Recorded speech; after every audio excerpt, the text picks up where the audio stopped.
श्री राम जी ने बाली को छिपकर क्यों मारा?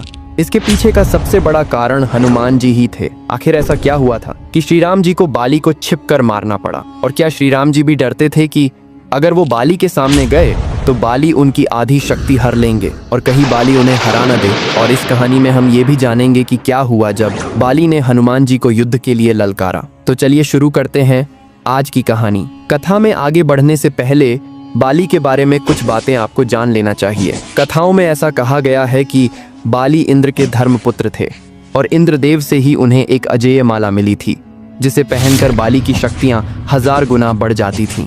इन शक्तियों से बाली ने बहुत सी लड़ाई लड़ी और सभी में उसको विजय हासिल हुई। इसके बाद बाली ने ब्रह्मा जी की तपस्या की, जिससे खुश होकर ब्रह्मा जी ने उन्हें वरदान दिया कि वो जिससे भी लड़ाई करेंगे तो उसके शत्रु की आधी शक्तियां बाली में आ जाएंगी। इस वरदान के बाद तो बाली ने राक्षसों को अपने सामने टिकने ही नहीं दिया और हजारों राक्षसों का उन्होंने वध किया। एक ओर जहां बाली अपने पराक्रम से अपनी शक्तियों का डंका बजा रहे थे, वहीं दूसरी ओर रावण भी उसी समय असीम शक्तियों का मालिक बन चुका था और तीनों लोकों में तबाही मचा रहा था। रावण का सामना उस समय कोई नहीं कर पा रहा था। रावण को अपनी शक्तियों पर बहुत घमंड था। उसको लगता था कि उसके सामने कोई नहीं टिक सकता। जब रावण को बाली के बारे में पता चला तो वो रावण अपनी शक्तियों के अहंकार में बाली से लड़ने किष्किंधा चला गया। पर रावण को ये नहीं पता था कि बाली के सामने जाने पर उसकी आधी शक्तियां बाली में समा जाएगी और रावण किष्किंधा में जाकर बाली को लड़ाई के लिए ललकारने लगा। रावण की ललकार सुनकर बाली बाहर आ गया, जिसके बाद रावण ने बाली को युद्ध के लिए चुनौती दी। बाली ने रावण की चुनौती स्वीकार कर ली और इसके बाद दोनों में भयंकर युद्ध शुरू हो गया। लेकिन बाली को मिले वरदान के कारण रावण की आधी शक्तियां बाली में समा गईं, जिससे बाली ने रावण को युद्ध में हरा दिया।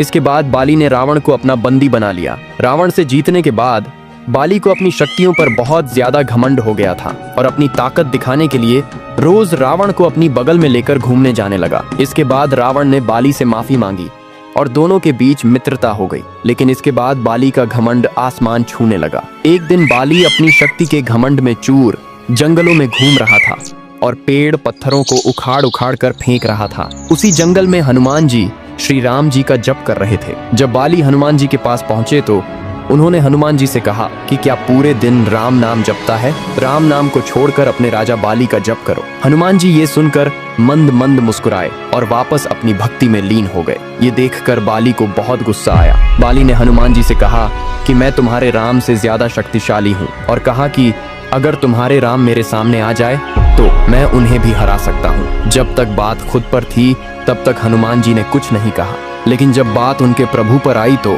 हनुमान जी नहीं रुक पाए और बाली से कहा कि हे वानर राज, मेरे प्रभु श्री राम जी से लड़ने से पहले क्या आप उनके इस दास हनुमान से लड़ना चाहेंगे? अपनी शक्तियों के घमंड में चूर बाली हनुमान जी से लड़ने को तैयार हो गए और बोले, कल भोर होते ही हम युद्ध क्षेत्र में मिलेंगे। ये कहकर बाली अपने कक्ष में चले गए और हनुमान जी वहीं राम नाम जप में लग गए। जब ब्रह्मा जी को इस बारे में पता चला तो वे हनुमान जी के पास गए और हनुमान जी से कहा कि वो ये युद्ध न करे। हनुमान जी ने ब्रह्मदेव जी को नमस्कार किया और बोले कि हे ब्रह्मदेव, जब तक बात मेरे तक थी तब तक मैंने कुछ नहीं कहा, लेकिन अब बात मेरे प्रभु पर आ गई है, मैं ये लड़ाई अवश्य करूंगा। ये सुनकर ब्रह्मदेव जी ने हनुमान जी से कहा कि हे हनुमान, ठीक है आप युद्ध करो, लेकिन कल युद्ध में आप अपनी शक्तियों का सिर्फ 10वां हिस्सा ही लेकर जाए।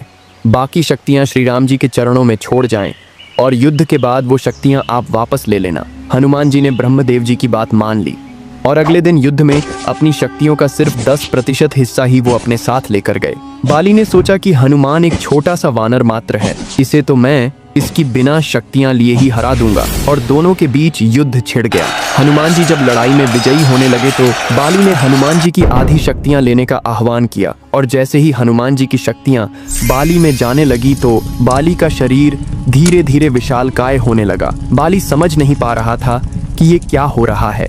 बाली का शरीर फटने को हो रहा था। बाली को ऐसा लग रहा था मानो उसके शरीर के अंदर ज्वालामुखी फटने वाला हो। और अभी तो बाली ने हनुमान जी की शक्तियां लेना बस शुरू ही किया था, जिसे वो झेल नहीं पा रहा था। बाली बेहोश होने ही वाला था कि तभी ब्रह्मदेव जी बाली के सामने आए और बोले कि बाली, अगर अपनी जान बचाना चाहते हो तो हनुमान जी की नजरों से बहुत दूर चले जाओ। ये सुनकर बाली वहां से भागने लगा। जैसे जैसे बाली हनुमान जी से दूर जा रहा था वैसे वैसे उसका शरीर ठीक होने लगा और जब वो हनुमान जी से बहुत दूर चला गया तो बाली ने ब्रह्मा जी से इसका कारण पूछा। ब्रह्मदेव जी ने बताया कि हनुमान जी की शक्तियां असीमित और अपार हैं। उन शक्तियों को सिर्फ हनुमान जी ही संभाल सकते हैं और मेरे कहने पर हनुमान जी इस युद्ध में अपनी शक्तियों का सिर्फ 10वां हिस्सा ही लेकर आए थे और उन शक्तियों के अंश मात्र से ही तुम्हारा ये हाल हो गया। सोचो, हनुमान जी अगर अपनी पूरी शक्तियों के साथ आते तो तुम्हारा क्या हाल होता। ब्रह्मदेव जी की बातें सुनकर बाली को अपनी गलती का एहसास हुआ और उसका घमंड चूर चूर हो गया।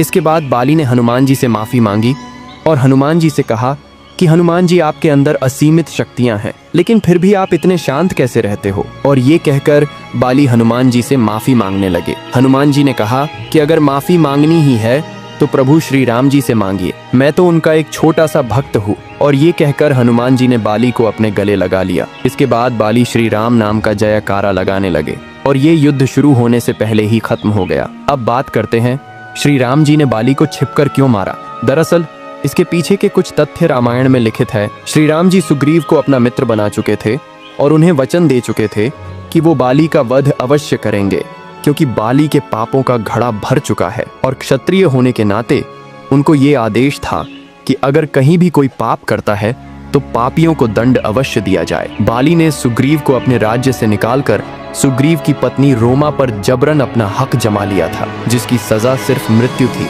और क्षत्रिय होने के नाते वो दंड श्री राम जी कैसे भी दे सकते थे। हालांकि दंड देने से पहले श्री राम जी ने सुग्रीव को बाली के पास एक आखिरी मौका देने के लिए भेजा भी था, लेकिन उसे बाली ने ठुकरा दिया था। श्री राम जी के कुल में एक प्रथा ये भी कि जब कोई जानवर पागल हो जाता है और मरने मारने पर उतारू हो जाता है तो उसका शिकार करना अनिवार्य हो जाता है। और बाली भी वानर प्रजाति से था जो सुग्रीव को मारने जा रहा था, इसलिए श्री राम जी ने बाली का शिकार किया और शिकार तो छुपकर ही किया जाता है। अब बात करते हैं आखिरी तथ्य की। अगर श्री राम जी बाली के सामने आ जाते तो बाली को मिले वरदान के अनुसार बाली श्री राम जी की शक्तियों को अपने अंदर लेने का प्रयास करते।